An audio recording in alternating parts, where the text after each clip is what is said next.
On February 14, 1876, two men walked into the same patent office, on the same day, claiming the same invention. One of them would become one of the most famous inventors in history. The other would be almost completely forgotten. Here's the strange part. The evidence that survives from that day doesn't just raise questions about who invented the telephone first. It raises questions about whether one man saw the other's paperwork and changed his own design because of it. This is the story of the 2-hour gap that decided who got credit for one of the most valuable inventions in human history. Alexander Graham Bell was a speech teacher. He'd spent years working with deaf students, and along the way became obsessed with the physics of sound, how vibrations could be converted into electrical signals and back again. Elisha Gray was an electrical engineer. He ran a company that made telegraph equipment, and he'd been experimenting for years with a device he called a harmonic telegraph, a way to send multiple messages over a single wire using tone. Neither man knew the other was close to a breakthrough. But by early 1876, both had landed on strikingly similar solutions to the same problem, turning voice into electricity, and electricity back into voice. Here's where it gets specific, and where most channels covering this story stop digging. On the morning of February 14, 1876, Bell's lawyer filed a patent application at the U.S. Patent Office in Washington. It was application number 5. That same morning, records suggest just hours later, Gray's lawyer filed a patent caveat. A caveat wasn't a full patent. It was a notice that said, "I'm working on this, and I plan to file a real patent soon. Don't give this idea to anyone else in the meantime." The patent office had a rule: if two people file for the same invention around the same time, the office is supposed to notify both parties and let them sort out who actually invented it first.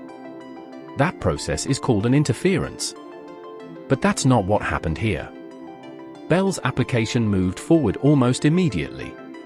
Gray's caveat sat in the same office, for the same invention, and no interference was declared. To this day, historians still debate exactly why.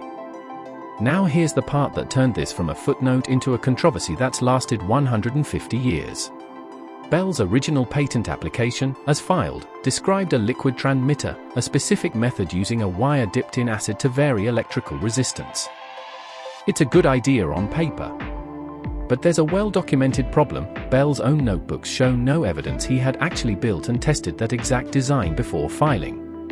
Gray's caveat, filed that same day, described a nearly identical liquid transmitter method, one Gray had already sketched out in detail.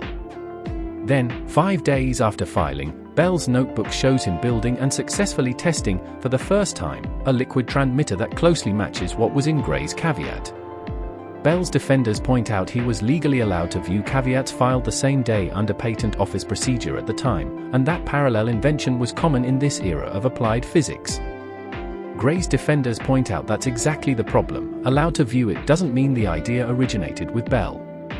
No forged document, no smoking gun letter, has ever surfaced. What survives is a timeline that looks bad and a rulebook that was bent, at minimum, in Bell's favor. Bell was granted his patent on March 7, 1876, patent number 174,465, still one of the most valuable patents ever issued. 3 days later, he made the first successful telephone call. He went on to found the Bell Telephone Company, which eventually became AT&T. His name is in textbooks worldwide. Gray continued working in electrical engineering, held dozens of other patents, and quietly became a footnote, the man who also tried to invent the telephone. He spent years afterward arguing, unsuccessfully, that he'd been cheated. He was never awarded the credit. He was never awarded the money. Bell and Gray's story is murky: a bent process, suspicious timing, no confession. The next case file isn't murky at all. Thomas Edison didn't just beat a rival to the patent office. He took a working invention that already existed, changed almost nothing about it, and got the world to forget the person who actually built it first. That's next time, on History Brain.